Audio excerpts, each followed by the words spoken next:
Bonjour Erika. Bonjour, ça va bien? Ça va bien, enchanté. Plaisir partagé. Bienvenue chez Urbania. Je sais pas si vous connaissez Erika, Projet Montréal.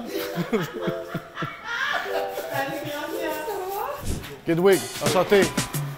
Ah, en plein appel. Ouais, lui, il est déjà en train de faire des...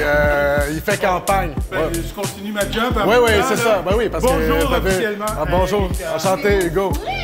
Je ne peux pas être avec ces deux femmes-là. Nous, on reconnaît. Paraître sortir de la campagne. Ça va, mais pas fait, on va Oui, c'est ça. Oui, c'est en bas. Je vous amène dans les douves d'Urbania. Il se passe quelque chose de particulier présentement en politique municipale. Particulier, peut-être même unique, une première. Donc, 3 des 5 candidates qui sont en liste pour devenir chef de projet Montréal en vue des prochaines élections sont issus de la diversité. On les a réunis ici et on va essayer d'apprendre à les connaître un peu et voir ce qu'ils ont dans le ventre. Vous êtes tous les 3 dans la course pour devenir chef de votre parti en vue des prochaines élections. Donc, peut-être qu'ici, dans cette pièce, il y a la future mairesse ou maire de Montréal. Mais j'aimerais ça qu'on apprenne à vous connaître un petit peu d'emblée. Fait que, tu sais, tour à tour, peut-être de vous présenter un peu. Gracia Kazoki Katawa. Est-ce que j'ai fait ça comme du monde? Oui. Parfait. C'est bon, c'est bon.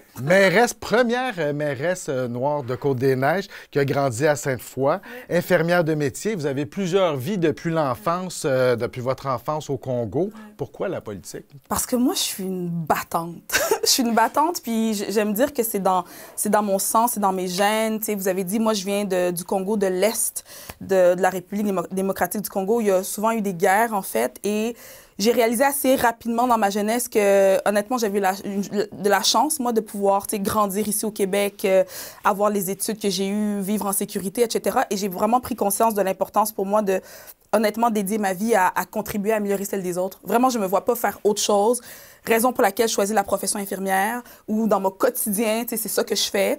Et puis, vous savez, les infirmières, on est là pour défendre les intérêts des gens, en fait, des patients, mais dans notre quotidien, puis les gens savent pas ça. Puis moi, je dis à mes collègues, on fait de la politique dans notre quotidien parce qu'on veut défendre les patients. Et dans cette volonté-là de défendre les patients, je me suis dit, moi, je suis tannée de travailler à l'hôpital quand les gens sont déjà malades.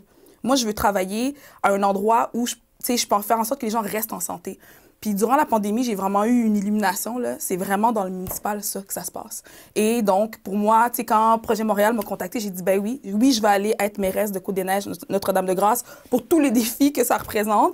Mais travailler au municipal, parce que c'est là que je peux avoir le plus d'impact. Puis défendre le monde, c'est ça que je fais depuis longtemps. Et c'est vrai que dans vos cas, vous êtes des néophytes. Puis là, ça va être un premier saut, mais vous êtes élus depuis la dernière élection et à l'arraché, même. On a travaillé fort. Puis tu sais, je suis contente d'être avec mes collègues ici autour de la table parce que oui, on a été élus ensemble.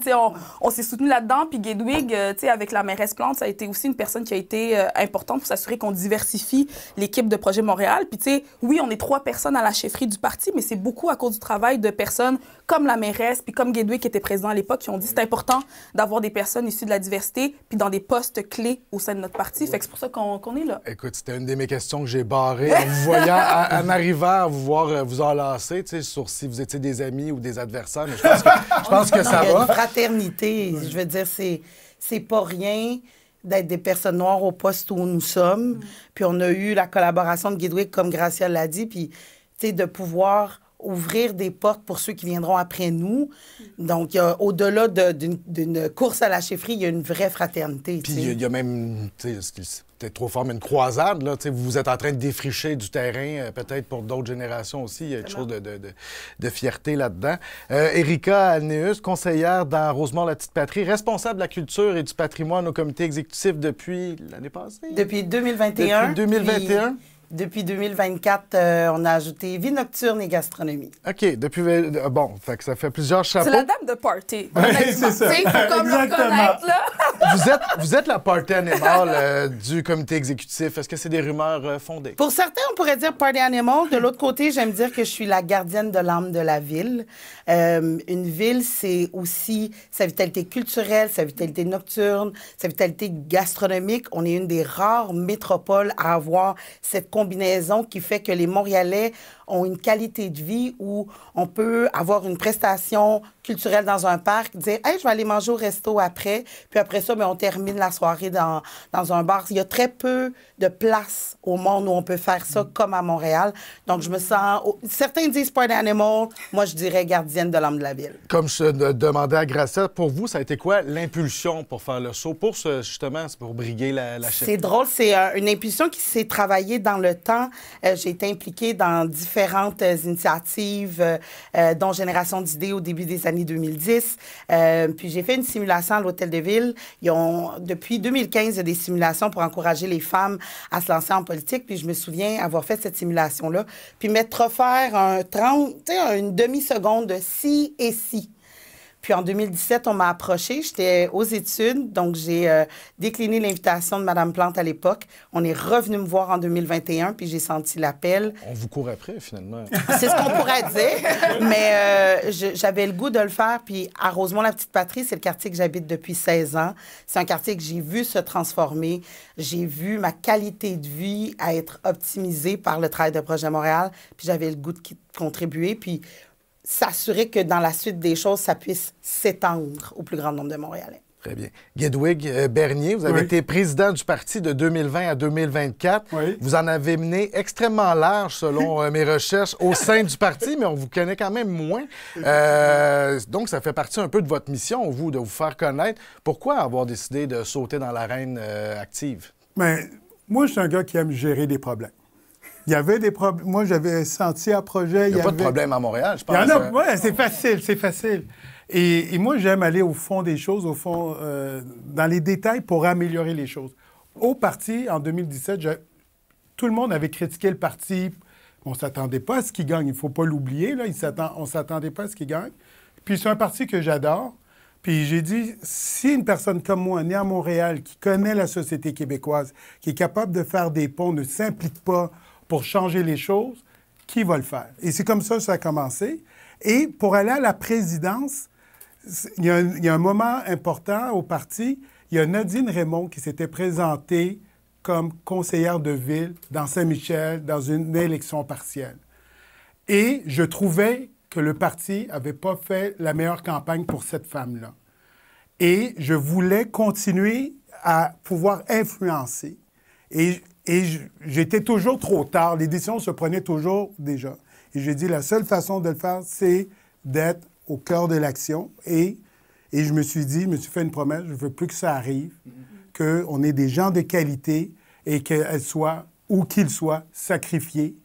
Et en 2021, on l'a réglé. Et regardez, elles sont 6. Il y en a 2, là, mais elles sont 6. On a une première personne avec un handicap. On a une première personne franco-arabe. Donc, tout ça, c'est des premières. On a eu des premières au comité exécutif, première présidente. Mais après, moi, c'est des problèmes. Et moi, le municipal, au début, j'étais là, c'est-tu Projet Montréal? Mais après, je me suis rendu compte que ma première expérience municipale, c'est quand j'étais adolescent, dans le quartier Villeray où j'ai grandi, avec Nicole Gagnon-Larocque, qui a travaillé sous Jean Drapeau, qui était au comité exécutif. Et adolescent, je faisais son porte-à-porte, j'allais dans ses réunions de rencontres. Et donc, je pense que ça a commencé comme ça. Votre intérêt. Oui. On vous a réunis tous les trois en marge du début du mois de l'histoire des Noirs. 3 des 5 candidates sont racisés au sein de votre parti. Qu'est-ce que ça vous fait? Puis est-ce que Montréal est, selon vous, prêt à élire une première mairesse, premier maire issu de la diversité? Est-ce qu'on est là? C'est 3 candidatures au sein de la chefferie uniquement, parce qu'on est plusieurs personnes racisées au sein du parti. Un peu comme on l'a dit, effectivement, au sein de la course à la chefferie. Oui, exactement. Puis c'est une première, honnêtement. Et, lorsque la mairesse Plante a annoncé ses intentions, ben on s'est réunis, on a comme un groupe de soutien, là, et puis on s'est réunis, puis on s'est dit, bon, c'est qui veut aller? Puis, on était comme 3 à lever la main. Puis on s'est dit, OK, c'est une première, ça s'est jamais fait avant. Puis on s'est dit, ben en fait, d'abord, là, on peut-tu genre se réjouir de ce qui se passe? C'est rare, ça s'est jamais passé avant. Puis on doit se féliciter, en fait, d'être arrivé là, d'être arrivé... en effet, en 2017, moi aussi, j'avais été contactée. Puis, au final, le résultat, c'est qu'il n'y avait pas eu, j'ose dire, aucune candidature racisée, à moins que je me trompe, en 2017.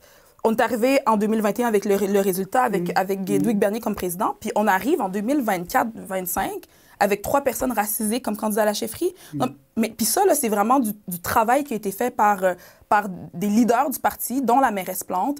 Et donc, ce constat-là, on l'a fait, puis on s'est vraiment réjoui de ce constat-là. Maintenant, est-ce que Montréal est prêt ou prêt? Tu sais, moi, je peux parler pour ma part, tu sais, mairesse de Côte-des-Neiges, Notre-Dame-de-Grâce, je suis première femme noire mairesse d'un arrondissement à Montréal. Est-ce que j'ai fait campagne en disant... Élise et moi, je vais être la première femme noire mairesse? Non. En fait, j'ai fait campagne à ce moment-là à Côte-des-Neiges, Notre-Dame-de-Grâce, parce que je trouvais que c'est une population qui avait été beaucoup délaissée par les élus, honnêtement, du secteur. On se rappellera l'historique de l'arrondissement avec le maire Applebaum, avec les défis qu'il y avait avec la dernière mairesse à l'arrondissement. Je me suis dit, il y a tellement de défis. Ils ont besoin, honnêtement, de quelqu'un qui prenne soin d'eux. Puis, tu sais, oui, c'était peut-être un jeu de mots avec le fait que je suis infirmière, mais c'est ça, en fait. Je voulais prendre soin du monde dans ce quartier-là. Je pense que quand je rencontrais les gens comprenaient que mon intention était vraiment authentique, là.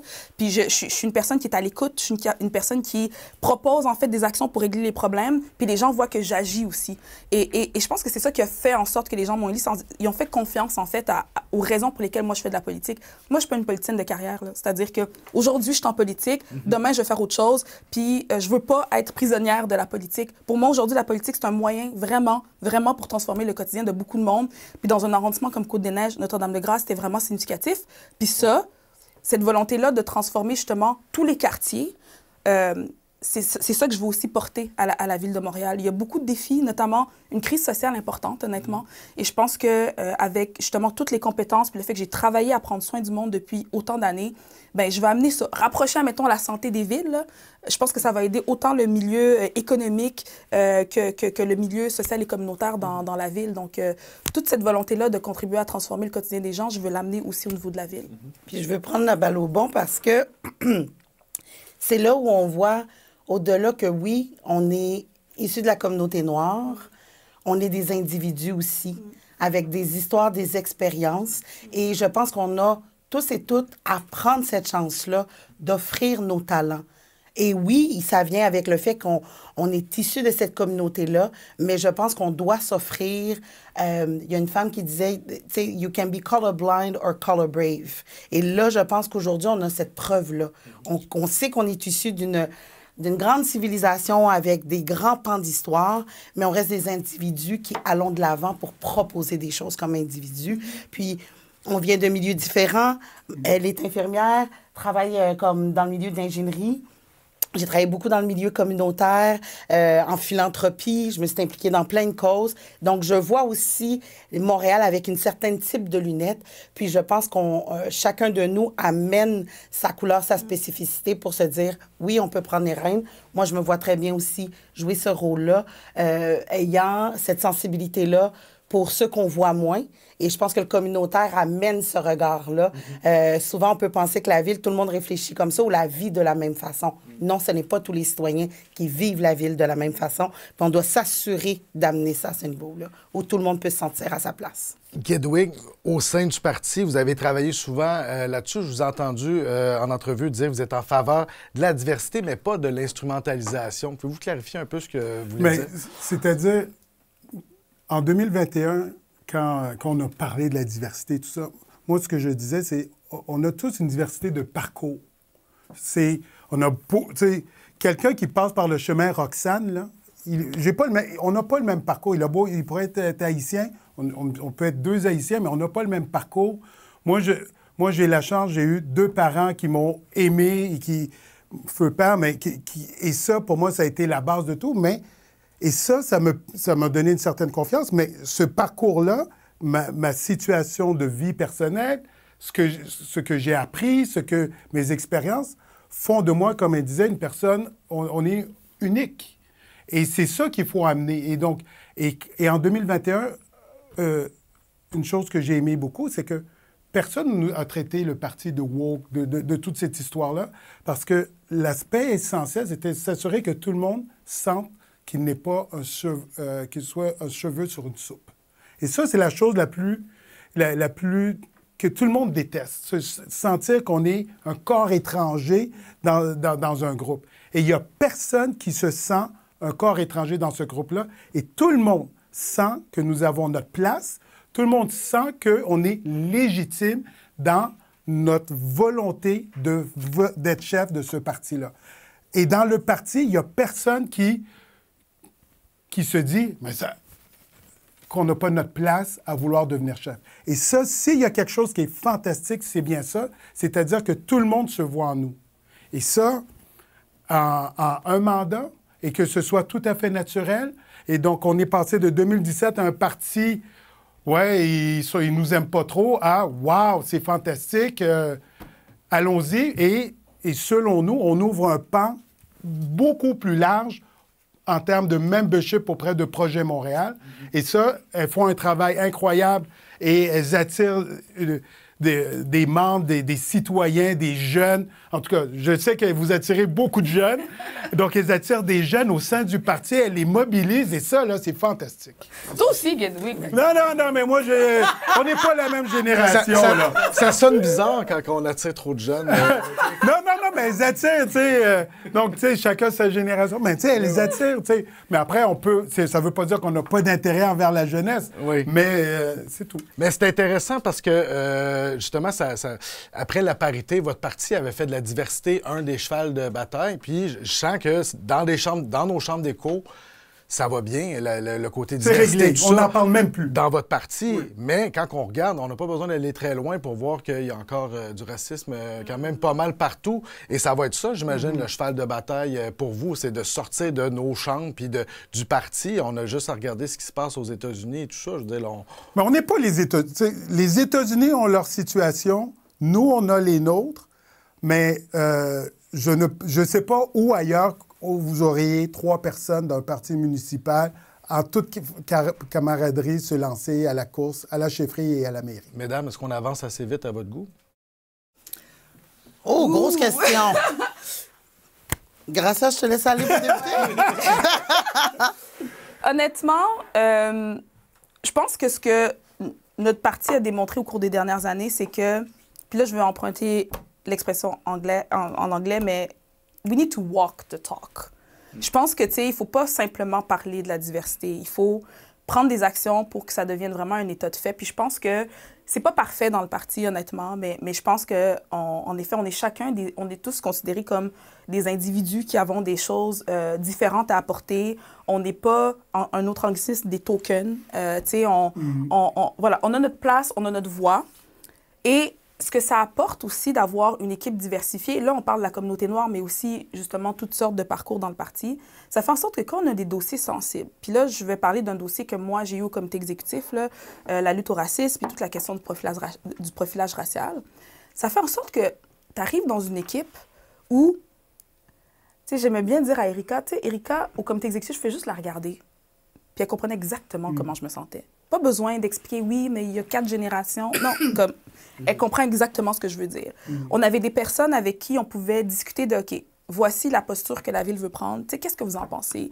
Comment vous pensez que ça va... quel sera l'écho, en fait, dans les communautés que vous fréquentez? Parce qu'on ne fréquente pas toutes les mêmes communautés.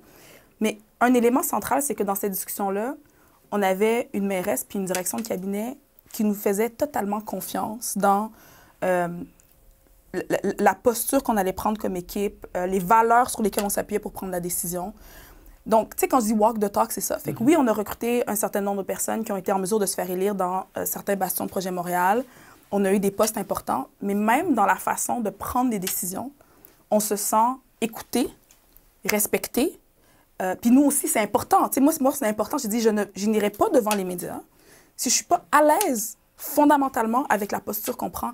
Et ça, cette posture-là a été respectée. Ouais. Donc, il y a beaucoup de travail à faire, mais je pense que cette façon de faire-là... est dans le bon sens. Oui, je pense qu'on est dans la bonne direction. Puis on doit continuer à la maintenir. Puis on a cette opportunité-là dans le Projet Montréal, mais quand on le regarde de manière plus large, puis qu'on voit un certain recul sur certaines questions d'EDI, je pense que c'est important d'être alerte à ces éléments-là. Puis c'est surtout...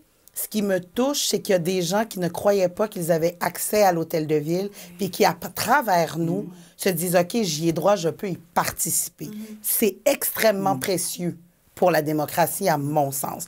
D'où l'importance de la diversité dans les lieux décisionnels de toutes parts. Oui, du côté politique, mais autant au niveau administratif. Cette représentation-là où les gens sentent que quelqu'un comprend des éléments en plus d'être québécois, mais avec cette petite compréhension-là. Et je pense qu'on ne fait qu'affiner, raffiner nos politiques publiques puis les décisions qu'on prend comme élus. Mais je pense qu'il faut rester alerte à garder ça puis à envoyer le message. On représente les citoyens et citoyennes de toutes parts, de tout acabit, puis de savoir qu'il y a des gens qui me ressemblent de tout acabit aussi au service des citoyens. Bien, je pense qu'on est tous enrichis puis on avance dans nos démocraties.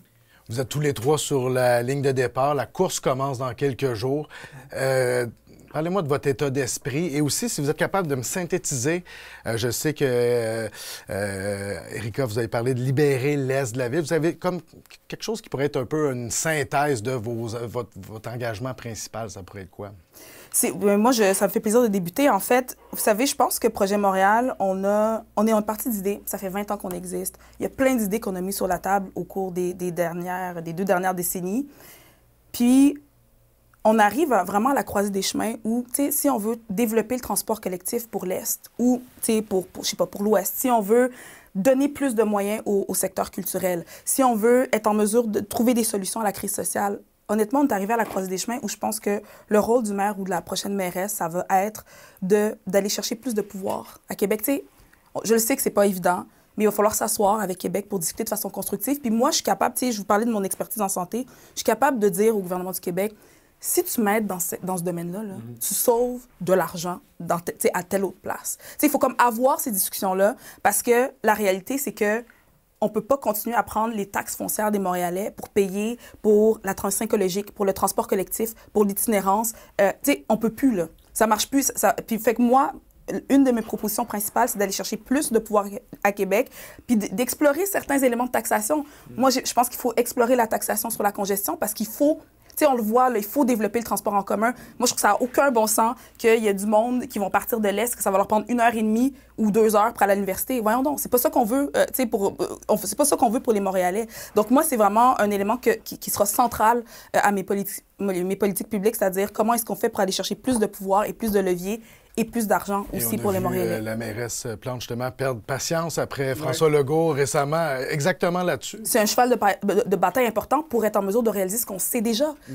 Adapter la ville au changement climatique, les inondations en plein cœur de Notre-Dame-de-Grâce. On a vu ça quand, tu sais, les feux de forêt qu'il y avait plus au nord, au Québec, qu'on a senti ici. Je le répète encore, la culture, on est dans un... On va rentrer dans un monde... En fait, on rentre dans un monde où c'est honnêtement difficile. Là. La semaine passée, là, le 20 janvier, c'était pas facile pour tout le monde. Puis la culture, ça a été... C'est toujours eux, nos artistes, nous permettent de traverser ces moments plus difficiles. Il va falloir de l'argent pour eux. Il va falloir développer l'économie locale avec ce qu'on voit chez nos pays du Sud, dans le pays du Sud, pardon. Donc, tout ça, il va falloir des pouvoirs et des leviers financiers. Erika? Plein de choses à dire, mais 3 postures. L'aspect de l'équité territoriale, s'assurer que tout le monde ait accès à des services qui améliorent leur qualité de vie à proximité d'eux. Et je pense qu'on doit revoir des éléments pour donner plus de ressources aux arrondissements. Souvent, les arrondissements sont ceux qui peuvent faire des transformations qui améliorent rapidement. Très concrètes. Là. Très concrètes pour soutenir et améliorer la qualité de vie. On parle de mixité sociale, puis je veux faire le pont en lien avec la culture. On est une métropole culturelle, on doit soutenir le milieu, mais on doit aussi soutenir la qualité de vie des artistes. On l'a vu avec les lots voyageurs, il y aura des logements sociaux qui seront offerts à des écrivains. Est-ce qu'on ne peut pas le faire pour d'autres milieux, d'autres créateurs, où il y a de la création, mais il y a aussi un milieu de vie qui pourrait être réfléchi pour ces artistes-là. Puis j'ai envie d'offrir de la fierté. On a... Et Gracia l'a dit, Projet Montréal, c'est 20 ans. C'est 20 ans de transformation. C'est 20 ans où on décide de se projeter. Puis je pense qu'on doit être fiers de ce qui a été fait, mais on doit faire mieux pour le plus grand nombre de Montréalais et réfléchir aussi en mettant des lunettes de personnes auxquelles on ne pense pas. Souvent, les jeunes, la ville, on ne la ménage pas pour des jeunes entre 13 et 24 ans. On parle plus de flanage, on parle plus de nuisance quand c'est les gens à qui on va passer la ville dans le futur. Puis je pense qu'ils doivent avoir leur place dans la ville. Guédouig, on ne parle pas d'un parti qui a 20 ans, c'est encore relativement jeune, mais il y a pas, sans parler d'usure, on commence quand même à prendre la maturité. Comme parti, qu'est-ce que vous voulez en faire de ce parti-là? Moi, souvent, des projets à Projet Montréal, on en fait, là, c'est pas ça qui manque. Mais souvent, moi, c'est dans le détail et la finalité et qui bénéficie de ces services. On va prendre un exemple, après je dirais pour la jeunesse. Logement, tu sais, logement abordable et tout ça. Il y a une catégorie de population montréalaise qui, s'ils sont vulnérables, ils sont soit dans des HLM ou dans des logements au marché privé. Les logements abordables ne sont pas pour eux. Ils ne les connaissent pas, ils ne connaissent pas les coops. Et donc, ça, pour moi, on a manqué le bateau pour ces gens-là. Et donc, si on regarde les statistiques pour ces gens-là, c'est inexistant. Et donc, moi, je contacte des gens, je contacte des consultants, je contacte les organismes pour leur dire, s'il vous plaît, vous avez des biais, parce que regardez qui rentre dans vos coops, ce n'est pas les gens souvent qui devraient en bénéficier. Parce que ces gens-là, on va prendre un exemple, il y a une nouvelle coop qui s'est faite dans le quartier Mar, 1000, du campus 1000, à côté de Parc Extension. Si vous, les coops ne ressemblent pas à ce quartier-là. Et donc ça, pour moi, je trouve qu'on a manqué le bateau à un certain niveau, parce qu'il ne faut pas que les gens aient le choix entre HLM ou au marché privé. L'autre aspect pour la jeunesse, et je vais rebondir sur toi, ça, s'il y a quelque chose que j'ai entendu toute ma vie, toujours, c'est on a des jeunes qui sont soit à la DPJ, soit dans des HLM, soit en milieu vulnérable, qui n'ont pas vraiment grand-chose à faire l'été. T'sais. Et souvent, parce que les parents n'ont pas la connaissance ou ne sont pas privilégiés pour leur faire vivre plusieurs expériences. Et moi, ce que je veux m'assurer, c'est que ces jeunes-là puissent vivre ce que Montréal a à offrir. Montréal a tellement à offrir, mais ces jeunes-là en bénéficient même pas. On a des jeunes qui sont dans des quartiers à la Chine qui n'ont jamais été sur le bord de l'eau. Ça n'a pas d'allure. Ça n'a aucun... Alors, moi, ce que je veux offrir, c'est du 1er juillet au 30 août, venir supporter des organismes qui vont venir faire de la découvrabilité sur des nouveaux projets. Parce que oui, on parle de basket ou de soccer pour certains, mais moi, je veux qu'ils apprennent, qu'ils puissent vivre autre chose.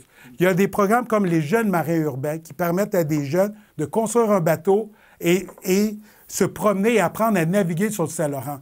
Mais ça, là, pour moi, c'est extrêmement important de permettre à ces jeunes-là de découvrir ça. Il peut y avoir de la culture. Et donc, 1er juillet au 30 août, venir supporter les organismes avec des animateurs, tout ça, leur donner la passe d'autobus gratuite pour qu'ils puissent faire quelque chose de leur été et se promener partout.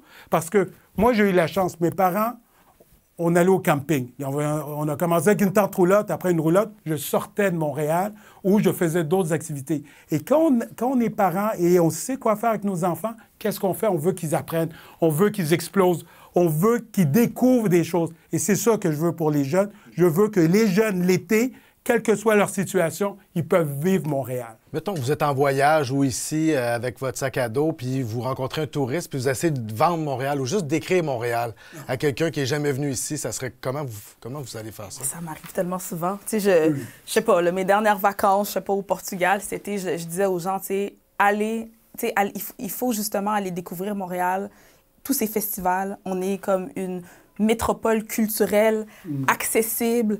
Tu peux juste te promener dans les rues de Montréal, puis tu sais, je pense notamment à la période estivale, puis tu sais, t'es juste bien, là, parce que justement, tu te promènes dans certaines rues, puis justement, tu peux rentrer, prendre une bière, prendre un café. Sur le coin d'une rue, il y a comme un show. Ça m'est tellement arrivé souvent avec mon mari. Puis là, les personnes connaissaient mon mari. Mon mari, il aime tellement la vie. Tu sais, on arrive sur le bord d'une rue, il y a un show, il y a de la musique, il va se mettre à danser, puis là, 50 personnes arrivent, puis on est en train de danser, tu sais.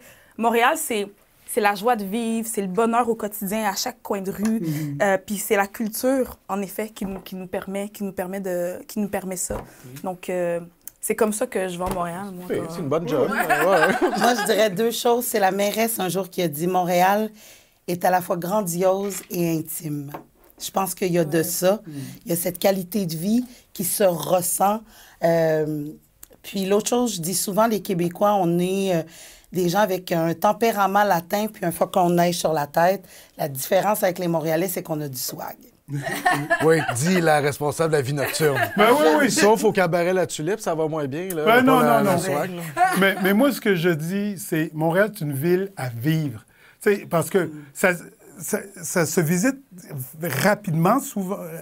Mais après, c'est aussi à nous à travailler sur des pôles touristiques à l'extérieur des centres. Mais Montréal, c'est une ville à vivre et Et ça, pour moi, et ça, à projet, on l'a aidé et on travaille fort là-dessus. Tu sais, on parle de quartier à échelle humaine, que chaque quartier ait son identité. À Côte-des-Neiges, on a ramené, tu as créé des événements dans Côte-des-Neiges, tu as ressuscité un sentiment, on parle de dignité, de fierté, et on ramène ça. Puis quand on dit de soi, tu sais, Montréal est cool, puis il faut ramener la cooliness à Montréal, parce que, et ça, il faut que les gens le sentent. Puis les gens de la banlieue qui disent, ah, mais c'est compliqué, moi. Mais Montréal, c'est vraiment cool, c'est le fun, il y a tout. Mais j'allais dire autre chose, mais c'est vraiment, là, tout se passe là, puis et on est un poumon pour plusieurs, et que quand je vois, et que les jeunes viennent et se l'approprient, j'adore ça. Mais je veux que les gens se mélangent. Parce que s'il y a un aspect des fois dérangeant, c'est quand on reste juste dans notre communauté, pour moi, c'est pas ça, Montréal. C'est pour ça, dans mon projet, je veux que les jeunes explosent et sortent de leur quartier pour être être avec les autres. Et ça, pour moi, c'est essentiel. Si je peux me permettre de lancer une pique à Toronto, j'aime bien la mairie de Toronto, c'est pas ça, mais... Non, mais c'est parce que, pour moi, la différence entre les deux, c'est ça, c'est que Montréal, tu sais, c'est une métropole, mais qui a une âme, puis que chacun de ces quartiers comme a une identité particulière. Fait que, tu sais, un touriste... Mais non, mais oui, mais c'est l'élément latin. Puis, tu sais, en fait, tu arrives à Montréal, oui, tu as le centre-ville, mais justement, tu vas aller découvrir différents quartiers, puis il va y avoir vraiment j'allais dire, des vibes différentes, des ambiances différentes dans chacun des quartiers. Et ça, c'est vraiment cool et c'est différent, je pense, de d'autres grandes villes au Canada que j'aime. Oui, peut-être, c'est ça. Puis je pense que notre plus grand atout, ce sont les citoyens, les Montréalais et les Montréalaises. Le nombre de fois qu'on entend des gens dire... Venir à Montréal, c'est aussi rencontrer des citoyens exceptionnels. Ça, je pense aussi que c'est notre plus grande carte de visite. Vous êtes enthousiaste, ça se sent. C'est contagieux. Qu'est-ce que vous pourriez dire à des gens qui se sentent un peu éjectés de ces belles choses-là? Moi, Montréal, je connais beaucoup de gens qui voient maintenant les cônes oranges, qui voient l'itinérance, qui voient les problèmes, qui voient la violence aussi dans certains quartiers. Comment on ramène cette fierté-là, justement? Bien, honnêtement, moi, je pense que il faut entendre, en fait, ces préoccupations-là. Je pense qu'il faut... on est bien conscient de la gestion des chantiers, la propreté dans certains secteurs. Puis, dans le Côte-des-Neiges, Notre-Dame-le-Gras, c'est une grosse priorité sur laquelle on travaille. Le sentiment de sécurité, c'est des choses qui sont importantes, sur lesquelles il faut s'assurer d'être plus efficace, en fait, puis de continuer à marteler ce clou-là. Mais il faut faire ça pendant que, justement, on continue à développer le secteur culturel, on continue à développer le transport collectif, on continue à s'assurer de racheter, de sortir des logements du marché pour que les gens, dans leur quotidien, ces besoins fondamentaux, en fait, que les besoins fondamentaux des Montréalais qu'on puisse y répondre. Puis moi, j'ai envie de dire aux gens, oui, il y a des défis, mais honnêtement, s'engager là, politiquement, là, à n'importe quel niveau. Vous n'êtes pas obligé de mettre votre face sur le poteau, vous n'êtes pas obligé de militer dans un parti politique, mais s'intéresser à la chose publique de ton quartier, de ta ville, c'est tellement valorisant, puis ça te donne le sentiment... Puis tu peux avoir une influence, en fait. Tu peux avoir une influence sur moi, mes restes d'arrondissement, dans quel projet culturel j'investis, ou dans quel, je sais pas moi, dans quel parc, ou dans quel... Tu sais, qu'est-ce que je rénove? Vous prouvez d'avoir été infirmière, puis maintenant de briguer... Oui, c'est ça. Fait que, tu peux vraiment avoir un impact, là, très concret sur ton quotidien en t'intéressant un petit peu à la chose municipale. Puis c'est dommage parce qu'on n'a pas des grands taux de participation aux élections, d'habitude, le municipal. Non. Alors que... Puis moi, c'est ça qui m'a amené en politique municipale. J'ai vu le changement dans mon quartier. Tu marches, c'est plus sécuritaire, tu as les rues piétonnes. Mais ça, les citoyens peuvent y contribuer beaucoup plus facilement, je dirais, peut-être qu'aux autres niveaux de gouvernement. Donc, j'ai envie de leur dire d'essayer. Puis c'est ça que ça amène des candidatures comme les nôtres. Je pense qu'on ramène des gens qui sont peut-être pas beaucoup... Ils trouvaient que la politique était loin.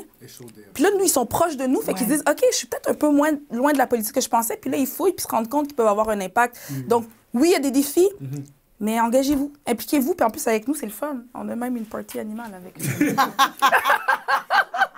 J'ai une question têteuse de boss, là, têteuse de boss. Ouais, c'est quoi, selon vous, le plus beau leg de Valérie Plante?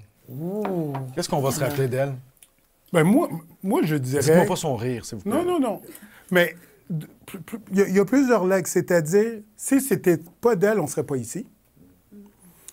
Gagner, briser un plafond de verre on ne s'attendait pas, le faire à 2 reprises. Et elle a amené au Québec une nouvelle façon de voir la politique municipale dans les villes importantes du Québec. Et ça, on lui doit ça. Le parti en support, parce que nos membres qui amènent ces idées-là, et on le voit, des idées que les gens semblaient farfelues, mais là, on est rendu dans des villages à vouloir faire des saillies de trottoirs également. Donc ce que les gens pensaient farfelu de Projet Montréal en termes d'idées, ça devient une certaine norme. Et l'ensemble des projets qui nous amènent, ça devient une certaine norme partout au Québec. Et donc, dans son legs, je pense qu'il y a cet élément-là qui est, pour moi, important et qui va perdurer. Et ça. Mais après, à l'intérieur de la ville, on continue, c'est-à-dire, je vais vous laisser parler, mais on continue que ce soit en habitation. Ça a été compliqué. Mais ce qu'on voit maintenant, l'ensemble des annonces dans ton secteur, est de changer la donne et de dire à des OBNL, regarde, nous sommes en mesure de bâtir, ils se sont professionnalisés pour faire des projets. Je pense à UTIL, c'est incroyable ce qu'ils font. Et donc, pour moi, c'est ce legs-là qui va transcender, qui va la transcender partout au Québec. Et ce changement de narratif, ce changement de discours va nous permettre, à nous, Montréalais, mais partout au Québec, d'aller, de combattre tout ce qui est les changements climatiques, l'adaptation climatique, parce que s'il y a un problème important, c'est celui-là. Il faut l'adresser. C'est pas français, mais il faut s'en occuper. Et ça, on le met de l'avant. Et ça, je trouve que c'est fantastique. Son courage. Elle a eu du courage. Elle a du courage. Et je pense que le mot courage va toujours la définir.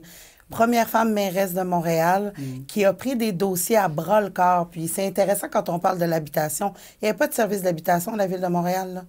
Il y a plein de choses qui n'existaient pas, puis elle a eu le courage d'aller de l'avant. Elle a fait face au vent, comme chantait Louis-Jean Cormier, puis d'avancer parce que Projet Montréal incarne une vision, puis elle a été la première magistrate à avancer dans cette vision-là, parce qu'on le doit à ceux qui viennent après nous. On parle de changement climatique, mais on doit aux jeunes de faire tous les efforts nécessaires, de ne pas se ramasser les deux pieds dans l'eau puis d'avoir trop chaud. Donc ça demande d'avoir le courage de réaménager notre ville pour ça. C'est ça aussi. Quand on parle de milieu de vie, c'est aussi de le faire évoluer dans le temps pour que ça continue à être un milieu de vie. Elle a toujours mené ça de l'avant, puis elle a eu de la sensibilité sur des enjeux que les gens ne voient pas. Je vais prendre un exemple qui est la place des Montréalaises, qui n'est pas rien, mais qui va avoir un lieu où on va reconnaître la première femme noire qui a été tuée par pendaison, à qui on a blâmé l'incendie de Montréal. C'est des détails, mais il y a des éléments qui n'existaient pas, qui tranquillement sont en train de se visibiliser, puis il fallait avoir du courage. Donc moi, je pense qu'on se souviendra du courage de Valérie Plante. Personnellement, je dis souvent que j'ai intégré le projet Montréal de Valérie Plante. Je n'ai pas intégré le projet Montréal de Richard Bergeron ou Luc Ferrandez, parce que pour moi, puis c'est pas parce que, je veux dire, ce qu'ils ont fait, c'est un travail qui est important, tu sais, de s'assurer de transformer la ville, puis tous les éléments urbanistiques qu'on a fait à l'intérieur de la ville avec leur leadership. Mais moi, ce que j'ai apprécié de Valérie Plante, c'est qu'elle a mis l'humain au cœur de tout ça. Et moi, c'est là où c'est là où moi, tout a fait sens, en fait. C'est-à-dire ces transformations urbanistiques, ces saillies de trottoirs, ces pistes cyclables sécurisées, on a doublé les espaces verts à travers la ville. Tout ça, là, on le fait pour l'humain qui habite et qui vit la ville. Et moi, c'est ça qui m'a accrochée. Et je pense que c'est ça son plus grand legs. C'est-à-dire, et c'est comme ça je pense qu'elle a été en mesure d'aller chercher beaucoup plus de personnes qu'on est en mesure d'aller chercher comme parti avant, en disant, mais c'est pour vous, c'est pour vos enfants qu'on fait cette transformation-là, c'est pour les aînés, tu sais, je veux dire, les 12 ans et moins qui ne payent pas de transport en commun ou les 65 ans et plus, ça démontre, oui, c'est pour faciliter, en fait, le fait que les gens prennent le transport en commun, mais c'est pour le monde qui en arrache, du monde qui ont du revenu fixe. Et moi, c'est vraiment, là, c'est ça pour moi, c'est ça son legs. Vous êtes 3 candidates d'une course à 5 au sein de votre parti avec Luc Rabouin et Laurence Lavigne-Lalonde. Il y a déjà des noms, des rumeurs qui ont circulé, Vincent Marissal, Stephen Guilbeault, peut-être même Ferrandez. C'est des rumeurs à ce stade-ci. Ensemble Montréal, ça n'a pas sorti encore, mais ça va arriver à un moment donné qu'il va y avoir quelqu'un. Là, il y a une partie d'usure peut-être, ça fait longtemps que Projet Montréal est là. Il y a une partie aussi de vedettes, tout ça. Donc, vous allez avoir le vent d'en face prochainement, là. Vent d'en face, vent dans le dos, c'est-à-dire, le vent d'en face, peut-être, mais nos militants, nos membres, les Montréalais, quand ils ont vu les transformations qui ont été décidées par ces deux personnes-là, qui ont été poussées par nos membres, bien, ils sont contents. Donc, quand on prend les avis des gens avant, après, la plupart du temps, les gens sont comme « Wow, merci, je ne pensais pas » et continuons ainsi. Donc, il ne faut pas sous-estimer ceux qui sont contents. On ne les entend pas, on les entend moins. Et donc, il faut changer ce narratif parce que le vent d'en face d'individus, c'est une chose. Mais le vent dans le dos que nous avons de nos supporters, de nos partisans, des Montréalais, Montréalaises, est très fort, là. Et donc, et je vous dirais, la course à la chefferie qui amène un vent nouveau au sein de projet, mais j'ai hâte de voir les chiffres au 13 février au niveau du membership. On va exploser les scores. Et ça va être un résultat direct et où on va dire à la population et à ceux qui veulent nous affronter de dire « Hey, vous êtes mieux de relever vos manches parce que nous, on s'en va pour un 3e mandat et quel que soit le chef ou la chef qui va l'avoir, on va y aller, on va être derrière cette personne-là, puis on va gagner. Donc, tu sais, On avance. On avance, là. Il n'y a rien qui va nous arrêter. Il était peur, hein? Ah, ben non, mais je suis là. Moi, je suis là, je vais signer, là.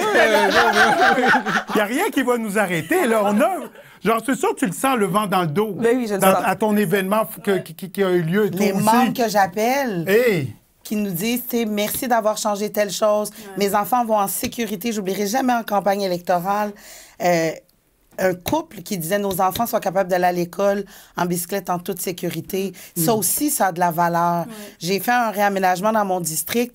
Il y avait des enjeux d'inondation. C'était pas sécuritaire. Puis là, on l'a aménagé autrement. Avez-vous gagné un prix? Non, c'est le parc à côté. OK. Rosemont quand même. OK. Wouh, wouh! Étonnant, t'aurais pu dire oui, puis moi, j'avais fait bon. Non. Pas encore. Mais cette intersection-là, c'était le départ du tramway il y a 100 ans. Puis c'était un truc accidentogène qui est un carré vraiment, qu'on a aménagé, qui devient un îlot de fraîcheur, un lieu sécuritaire, mais aussi un lieu où on va pouvoir faire la gestion des eaux pluviales, qui va éviter des enjeux d'inondation. Et ça a de la valeur. Et il y a des gens qui viennent nous dire « merci ». Donc, je pense qu'on peut entendre plusieurs commentaires, mais ça vaudrait la peine, si on est juste et équitable, d'entendre tous les gens aussi qui font « merci, j'ai une qualité de vie aussi ». Puis c'est notre rôle aussi. Tu sais, moi aussi, ça m'arrive, là, des personnes qui viennent me dire hey, « Merci beaucoup, Madame la mairesse. Je le sais qu'il y a plein de monde qui vous critique, mais moi, j'aime ça, ce que vous avez fait. Puis, tu sais, ça nous aide. Honnêtement, ça donne un petit baume sur le cœur, puis ça nous permet de continuer à avancer. Donc, oui, tu sais, on a du vent dans le dos. Puis moi, j'ai envie de dire, honnêtement, là, tu sais, Projet Montréal, c'est... Moi, je suis vraiment fière de faire partie de ce véhicule politique-là. Hey, c'est le seul parti politique au municipal qui a 20 ans de vécu comme ça. Il y a plein d'idées qui ont émané de ce parti-là. C'est un parti qui innove, qui a complètement transformé la métropole de Montréal. C'est une machine, Projet Montréal, là, comme... Il y a des membres qui rentrent, puis il y a du financement qui rentre. Vous avez même une machine derrière vous, pas mal, là, selon mes sources. Là. On a des machines derrière nous, mais tu sais, je veux dire, on est prêts. Puis, tu sais, d'un point de vue personnel, là, bring it. Bring it. Tu sais, défaire des géants, là, la mairesse l'a fait comme conseillère, elle l'a fait comme mairesse, puis vous l'avez dit tout à l'heure, j'ai bâti le chef de l'opposition officielle dans l'arrondissement de Côte-des-Neiges. Je suis pas en train de dire que ça va être facile, mais les défis... Vous avez vu d'autres. Non, je pense que comme parti, on est prêt à faire face. Puis on est motivé parce qu'on sait où on s'en va pour la suite des choses. Nous sommes prêts, c'est un bon slogan, ça. Une autre fois. Là, je suis allé au bout de mes questions très sérieuses. Je vais là, puis là, vous entendez très bien. Je vais peut-être un peu de dissension avec une couple de questions à rafale. Bon. Meilleur resto à Montréal, c'est? Oh boy! Je vais vous laisser parler. Non, attends, Madame Culture. Madame Gastronomie. La responsable de la gastronomie. C'est pas fair. Vas-y. Le resto où vous allez en date, là, mettons. En date? Tu sais, je suis marié depuis 87. Mais quand même. 2001. Non, mais on doit parler. Attends, je comprends. OK. Non. Meilleur endroit pour prendre un verre. Hey boy, Vous voyons. buvez pas, non, dites-moi pas que Ben vous oui, bois sans on alcool. boit. Il y a tellement de place à Il y Montréal. a tellement de place. On veut... Attends, Vol de nuit. Vol de nuit. Vol de nuit. Vol de nuit. Vas-y, toi. C'est vrai que c'est pas Ben pire. là, vas-y, toi. Meilleur restaurant. Mais moi, je vais vous dire, moi, j'avais une place que j'aimais aller pour prendre un verre, mais surtout danser. C'était, malheureusement, ça a changé, mais c'est le VV Taverna. Oui. Il est rendu sur- oui. Moi, le VV Taverna, Le je vais là, Taverna. tout croche. On a peut-être déjà dansé ensemble. On a peut-être déjà dansé ensemble. C'était ma place. Donc, moi, c'est le VV Taverna, c'est ma place. Oui, oui. Mais si Alors- on peut, fait que si on peut aller dans la nostalgie, moi, Ben non, mais ça existe toujours. Il a réouvert, là. le bar que je pense que je vais pleurer pour le restant de ma vie, c'est le Jello Bar. Quand je suis arrivée à Montréal, Ah, c'est mon ça, Dieu! je kiffais cette place. Le Jello la Bar. musique, les drinks à 8 piastres et des doubles. Tu sais, honnêtement, puis tu sais, j'ai rencontré la fondatrice là, récemment dans NDG, je pense que j'ai sauté dans ses bras. J'étais comme, réouvre-le, s'il te plaît. Fait que ça me rend très nostalgique, cette place-là. Meilleur événement culturel à Montréal. C'est parce que Meilleur là, c'est événement. Il y en a plein, là, mais Il y en là, a plein. Moi, je m'excuse. J'aimerais vraiment... Là, vous comprenez que vous me mettez comme responsable de la culture, patrimoine, gastronomie, puis C'est ça mon nocturne. hot seat, finalement. OK, donc, mais là, tu sais, t'es juste sur moi, Ben I oui. guess. Ben oui, vas-y, let's Mais go. il y en a trop, Non, je veux non, dire. non. Il y a le meilleur événement? Non. Alors. On est... Alors, Et ça va se faire trucider. Non, c'est moi, pas tu sais, possible. j'aime tout... Tu sais, comme... Puis je le dis pas pour être calinours, là.